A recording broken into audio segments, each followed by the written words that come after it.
one of the safest countries in the world, is gripped by an unimaginable crime. It was a gruesome find.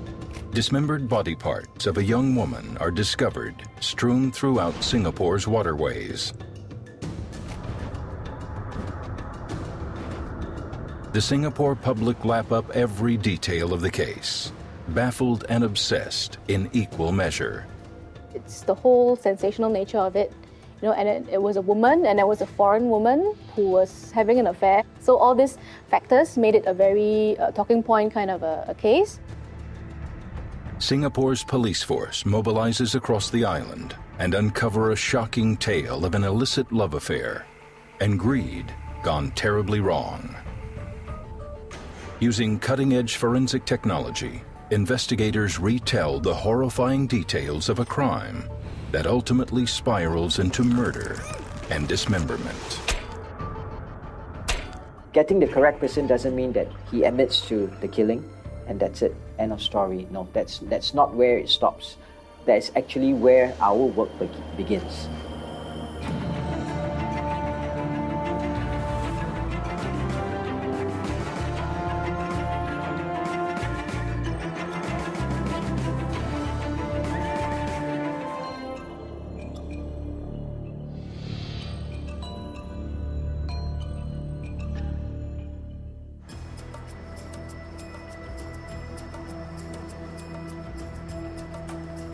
Situated in a region better known for natural disasters and political strife, Singapore stands as an oasis of stability and wealth. It is one of the most affluent countries in the world, attracting a mix of nationalities to live and work. It also has one of the lowest crime rates anywhere in the world. Violent crimes are almost unheard of. But on the morning of June 16, 2005, at 9:15 a.m., a park cleaner on his early morning rounds picks up what he believes is a discarded box. As he tries to move the box, a human body part falls out onto the sand. He immediately calls the police.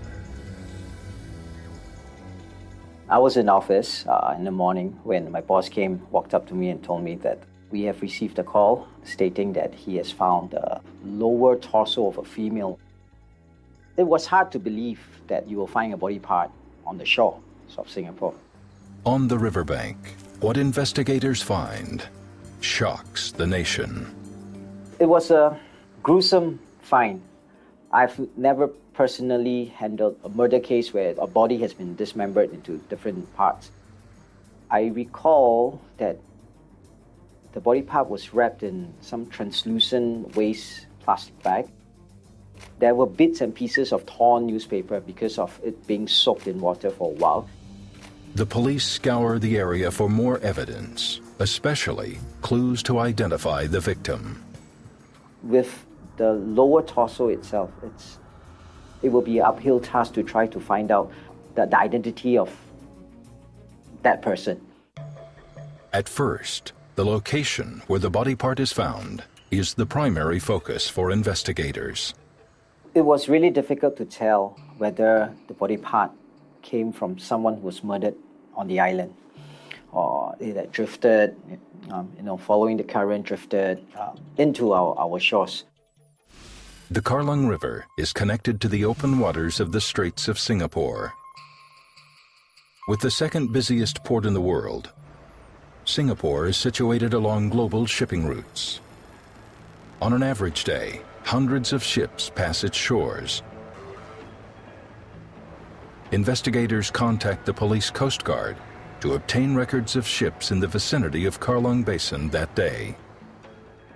It was tedious, but it was good to have at that point in time because there was no direction where to look, where to start. Within an hour of finding the dismembered lower torso, a massive police search is underway. Uniformed and plainclothes police comb an area 2 kilometers in radius.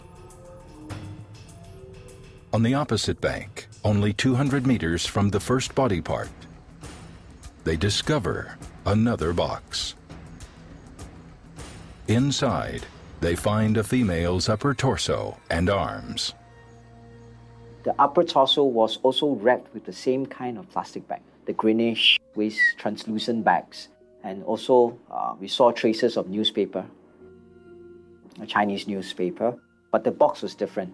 It was a printer box. Detectives immediately focus on the printer box.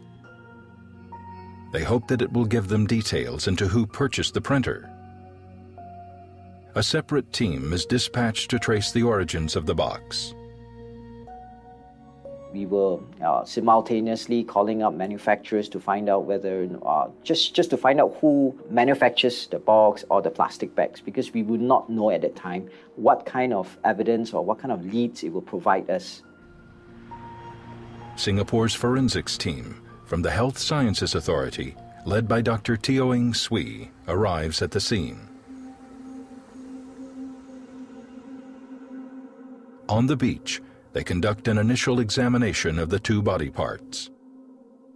Based on the external findings and the extent of post-mortem changes of the body, I told the police that death probably occurred within the previous 24 hours.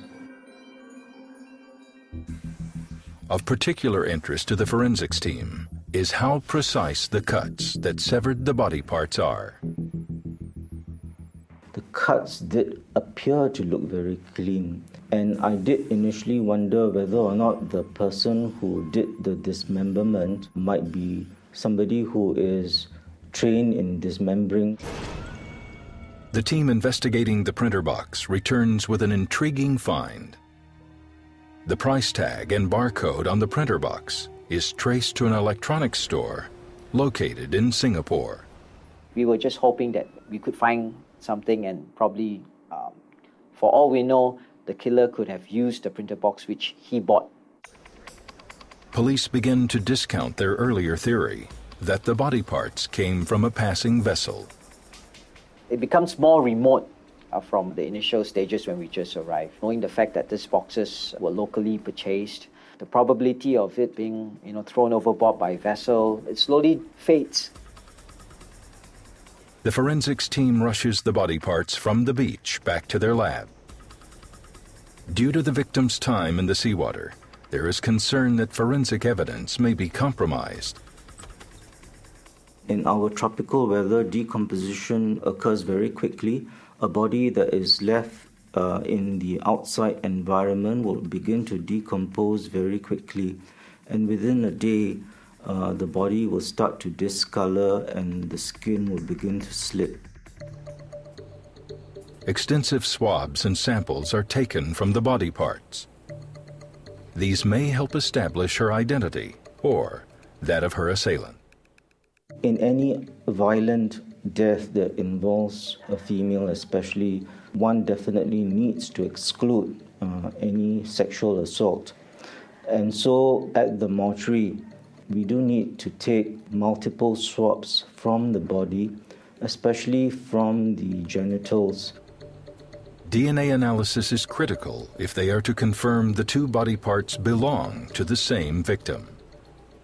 The two body parts, the upper and lower torso, were first physically matched by just looking at the cuts at the waist, and the cuts matched. Later on, it was confirmed the DNA from both the upper and lower torso were found to be from the same person. The DNA analysis proves beyond doubt that the two body parts belong to the same woman. But who is she? Dead bodies always tell tales, and the second body part provides a crucial breakthrough for investigators. From the upper torso, we managed to lift the prints off the body. Using fingerprints, officers from the CID pour through internal databases, searching for a match to the victim. 6 hours after the discovery of the body parts, police reach a major turning point in the case.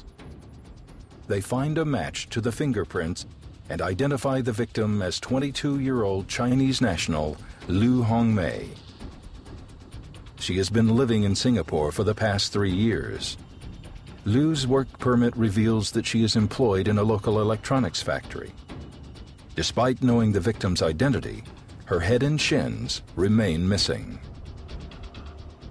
In any dismemberment, it is important to find all the body parts because it's not possible to tell whether or not other body parts may show injuries that may tell you how this person has died.